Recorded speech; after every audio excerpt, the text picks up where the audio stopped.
नीतीश कुमार जी जो है भारत में सबसे अविश्वसनीय राजनेता का दर्जा प्राप्त कर लिया है। महागठबंधन के साथ उनका लक्ष्य था कि भारत के प्रधानमंत्री के उम्मीदवार के तौर पे हमें सभी लोग मनोनीत कर लें। नीतीश कुमार जी को अब कहीं से नहीं लग रहा है कि 2024 में हम भारत के प्रधानमंत्री के उम्मीदवार के तौर पे इंडिया गठबंधन के तरफ से हमको नॉमिनेट किया जाएगा, हमारी पार्टी टूट न जाए। बिल्कुल बिल्कुल। तो उनकी पूरी प्रयास है, उनकी दिली इच्छा है, उनकी हार्दिक इच्छा है कि हम कैसे एनडीए गठबंधन में आदरणीय नरेंद्र मोदी के गठबंधन में पुनः चल जाए। अच्छा, ये जो भाजपा का जो बिहार नेतृत्व है अब किसी भी हाल में नीतीश कुमार जी को स्वीकारने की स्थिति में नहीं है। ये देखिए आगे क्या होता है, लेकिन ये चीज तय है कि नीतीश कुमार जी का पूरी तरीके से मन डोल गया है। वो एनडीए में जाने के लिए आतुर है। जेडीयू पार्टी की अब कोई नीति सिद्धांत कोई अस्तित्व नहीं रह गई है। आप नोट कर लें, अगले चुनाव तक 2025 तक जेडीयू है। 2025 के बाद में बिहार से जेडीयू शब्द का नाम विलुप्त होने वाला है।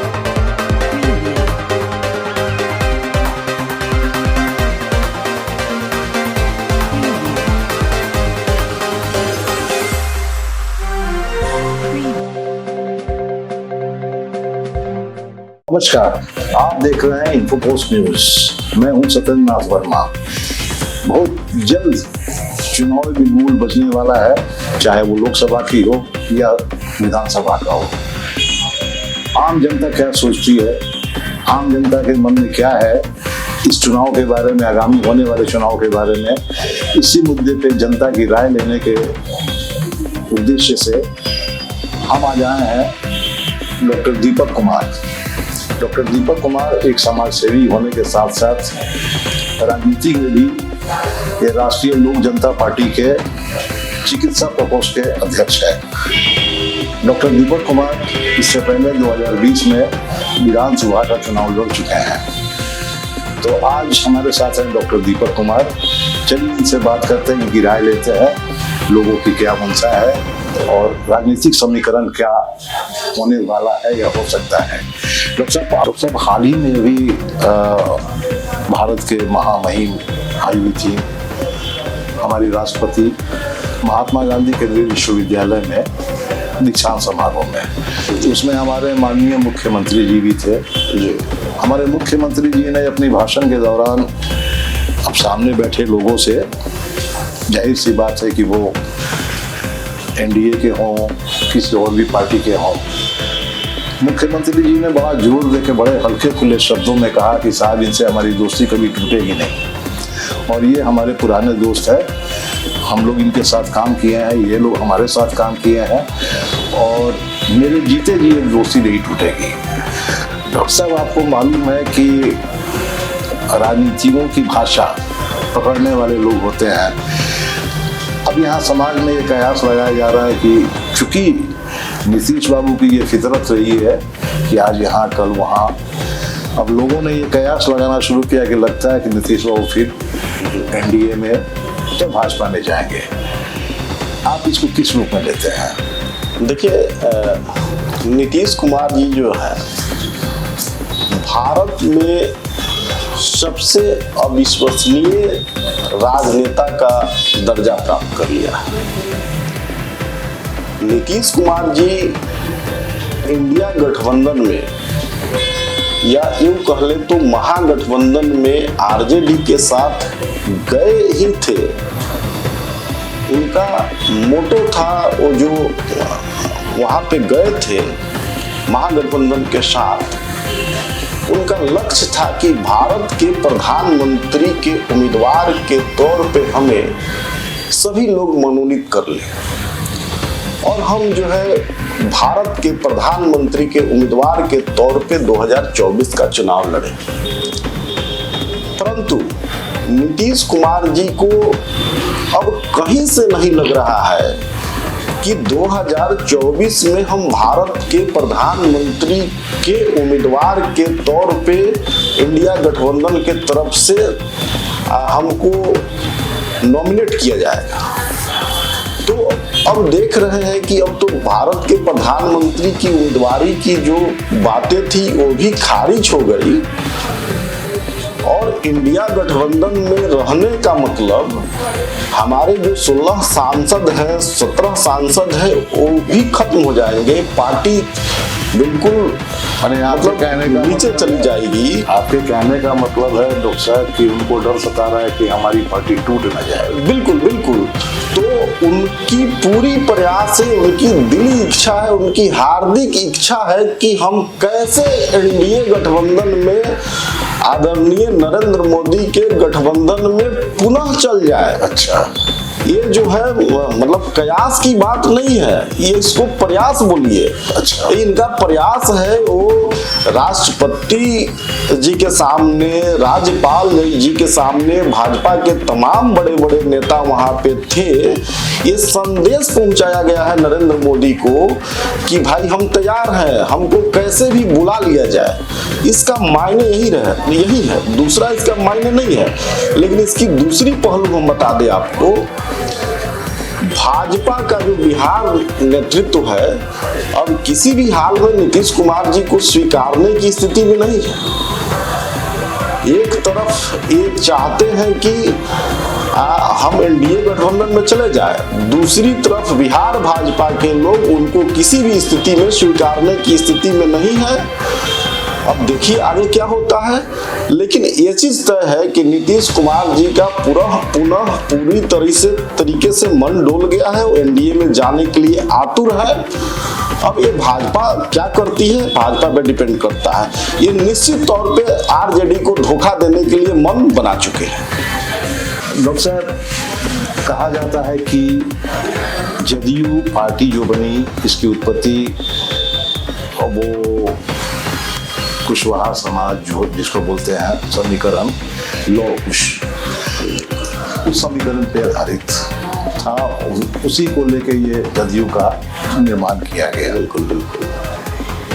लेकिन हाल फिलहाल में जब उपेंद्र कुशवाहा जी ने एमएलसी से इस्तीफा दिया तो एक गैर कुशवाहा डॉक्टर राजवर्धन आजाद, उनको एमएलसी बनाया गया। तो क्या इससे कुशवाहा समाज में या लौ कुश समीकरण जो है इसमें कुछ भेद नहीं हो रहा है? देखिए, हम लोग हमेशा कहते रहे हैं कि जेडीयू पार्टी लौकुश समीकरण में कुशवाहा को ठगने का काम कर रही है। बहुत सारे कुशवाहा लीडर्स हैं अभी भी जेडीयू में जो आस लगाए हुए थे कि शायद उपेंद्र कुशवाहा जी की एमएलसी का पद जो खाली हुआ है वो हमें मिल जाएगा।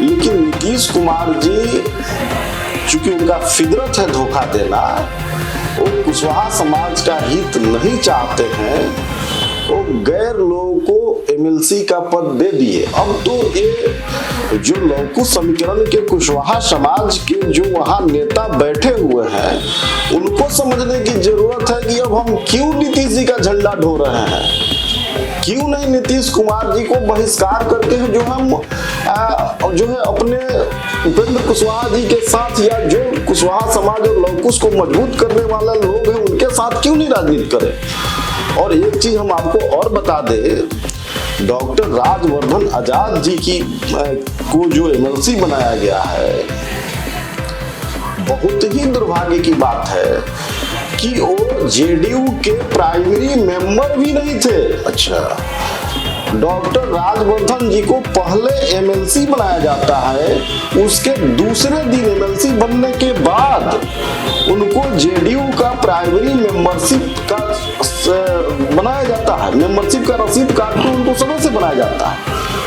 तो तो मैं तो जेडीयू के तमाम नेताओं कार्यकर्ताओं को भी पूछना चाहता हूं, उनसे भी सवाल करना चाहता हूं, उनको भी संदेश देना चाहता हूं कि जो लंबे अरसे से 10 वर्ष 20 वर्ष से जो जेडीयू में कार्यकर्ता है, काम कर रहे हैं, क्या जेडीयू पार्टी नपुंसक हो गई है?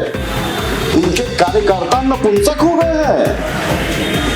जो एक कार्यकर्ता जो है एमएलसी नहीं बन सकता है और बाहर से आयातित करके एमएलसी बनाया जाएगा, ये कार्यकर्ताओं के साथ वो राजनीतिक कार्यकर्ताओं की हत्या का काम है। राजनीतिक कार्यकर्ता सब दिन पार्टी को सींचते हैं कि हम मेहनत कर रहे हैं, इसको तैयार कर रहे हैं, आज नहीं तो कल हमको मीठा फल खाने को मिलेगा। लेकिन यहाँ जेडीयू पार्टी में कार्यकर्ता जो है सींचते हैं, फल को तैयार करते हैं, और जब फल खाने की बारी आती है तो कोई मलाईदार व्यक्ति बाहर से आता है और उसको ऊपर से ऊपर जो है एमएलसी बनाकर जो है बिहार विधानसभा, बिहार विधान परिषद या जो है लोकसभा राज्यसभा भेज दिया जाता है। जेडीयू पार्टी की अब कोई नीति सिद्धांत, कोई अस्तित्व नहीं रह गई है। आप नोट कर लें, अगले चुनाव तक 2025 तक जेडीयू है, 2025 के बाद में बिहार से जेडीयू शब्द का नाम विलुप्त होने वाला है। जेडीयू बिहार में 2025 के बाद खत्म हो जाएगी। डॉक्टर साहब, यही हाल हुआ है आपको 20 सूत्री चंपारण में जो गठन हुआ है, उसमें भी आपके कुशवाहा समाज की कोई भागीदारी नहीं, एक भी सदस्य शायद कुशवाहा समाज का। हाँ, ये लोकल, ये आप जो है, मैं भी चंपारण का हूँ और आप भी चंपारण से ताल्लुकात रखते हैं। ये बहुत ही दुखद पहलू है। हालांकि जो दर्शक सुन रहे होंगे वो कहीं सवाल खड़ा कर सकते हैं कि डॉक्टर दीपक सिर्फ जो है एक कास्ट को लेके बोल रहे हैं, लेकिन मैं एक कास्ट को लेके नहीं बोल रहा हूँ, सामाजिक समीकरण की बात कर रहा हूँ। नहीं, भागीदारी तो सबकी होनी चाहिए। जो बिहार, जो चंपारण में 20 सूत्री का गठन हुआ है, जेडीयू कोटा से एक भी कुशवाहा समाज के व्यक्ति को सदस्य तक नहीं बनाया गया है। ये पूर्वी चंपारण और चंपारण के कुशवाहा समाज के लोग को सोचना पड़ेगा, और नहीं तो नीतीश कुमार जी का झंडा लेके जय हो करते रहे और उनका जो है नौकर बन के काम करते रहे। डॉक्टर साहब, आपको अब क्या लगता है कि जो आगामी चुनाव होने वाला है, चाहे लोकसभा का हो या विधानसभा का हो, बिहार विधानसभा का, तो इसकी जातीय समीकरण में तो खैर डूबा हुआ है, इसमें कहीं कोई दो राय नहीं है, लेकिन ये क्या बता रहा है आपके हिसाब से क्या होगा और क्या मतलब हम लोग को देखना पड़ेगा जो इलेक्शन आने वाला है, उसमें क्या समीकरण होगा? अभी आपने कहा कि जदयू नहीं रहेगा 25 तक, 25 के बाद नहीं रहेगा। क्या आपको नहीं लगता है कि अगर जदयू, नीतीश कुमार अगर बाय द वे कहते हैं कि सत्ता में किसी का कोई ठीक नहीं है, राजनीति कुछ भी करा सकता है, अगर ये चले जाते हैं एनडीए में, तो इससे फायदा किसको होगा? एनडीए को होगा या आरजेडी को होगा? देखिए, बिहार भाजपा एनडीए के कारण, भाजपा के कारण ही नीतीश कुमार जी लगातार जो है बिहार के चीफ मिनिस्टर पद को संभाले हैं। ठीक, और इस बात को भाजपा के लोग समझते हैं, भाजपा के बड़े नेता समझते हैं, और इनको पहले समझना चाहिए था। इनके कंधे पे नीतीश कुमार जी बहुत दिन जो है अपना राज कर लिए। अब बिहार भाजपा भी नहीं चाहेगी कि अब ज्यादा दिन हम नीतीश कुमार जी को ढोए, तो नीतीश कुमार जी की दिली इच्छा है कि हम एनडीए में चले जाए, लेकिन हमें नहीं लगता। मेरा सवाल डॉक्टर साहब यही था कि अगर ये जाते हैं, न भी जाते हैं, तो आरजेडी को क्या उसकी तस्वीर क्या होगी आरजेडी की? क्योंकि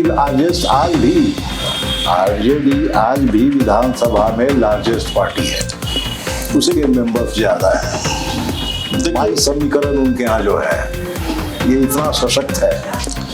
देखिए, विपक्ष में आरजेडी थी जिस टाइम में चुनाव हुआ, विपक्ष होने के नाते जो लोग इधर नीतीश कुमार से नाराज थे वो लोग जो है वोट किए आरजेडी को, परंतु आरजेडी का वजूद बढ़ रहा है ऐसा कुछ नहीं है।